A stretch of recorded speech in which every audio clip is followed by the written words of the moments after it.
YouTube এবং টিকটকের মধ্যে ভাইরাল একজন আছে, তার নাম হলো ওমর। তার কথাগুলো ফলো করে এবং শেয়ারও দেয়, কপি লিংক করে করে ফর ইউর মধ্যে নিয়ে যায়। আমি গতকালকে তার একটা ভিডিও দেখলাম, তার মায়ের নামে সে কেমন এটা আমি জানি না, তবে এই ভিডিও দেখার পরে আমি দেখলাম যে মা পাগল ছেলেটা চোখের পানি ফেলে মায়ের জন্য নেপালের পাহাড়ের সামনে দাঁড়াইয়া আমার মা দুনিয়ার মধ্যে আমার সবচেয়ে বড় আপন। আমার মায়ের বিরুদ্ধে কথা বললেন কোনো আইনও মানি না। মায়ের মতো আপন আমার দুনিয়ার মধ্যে কেউ হতে পারে না। সে বলতে লাগলো ছোটবেলায় আমার বাবা দুনিয়া থেকে বিদায় নিয়ে চলে গেল, তখন আমার বাবা নাই, আমার মা ছাড়াই পৃথিবীতে আমার আপন কেউ নাই। আমার মায়ের গার্মেন্টসে চাকরি করে করে করে করে চালাইয়া আমারে ফালায়া যায় নাই, বরং পরিশ্রম করে করে আমার মা স্কুলের মধ্যে আমারে পড়াইলো।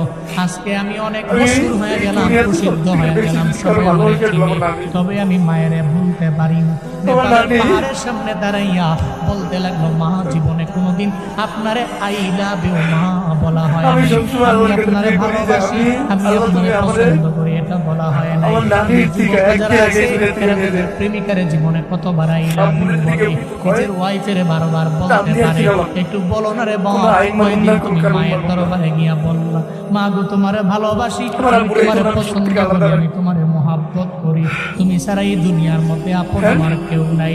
মনে রাখবে রে বাবা, মায়ের মতো আপন তো জীবনে কোনদিন অন্য সেকেন্ড কেউ হতে পারে না, কারণ সব হলো স্বার্থের পাগল।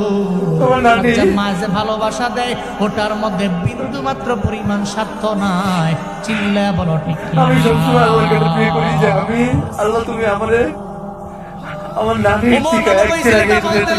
এরপরে আমার আপন আমার নানি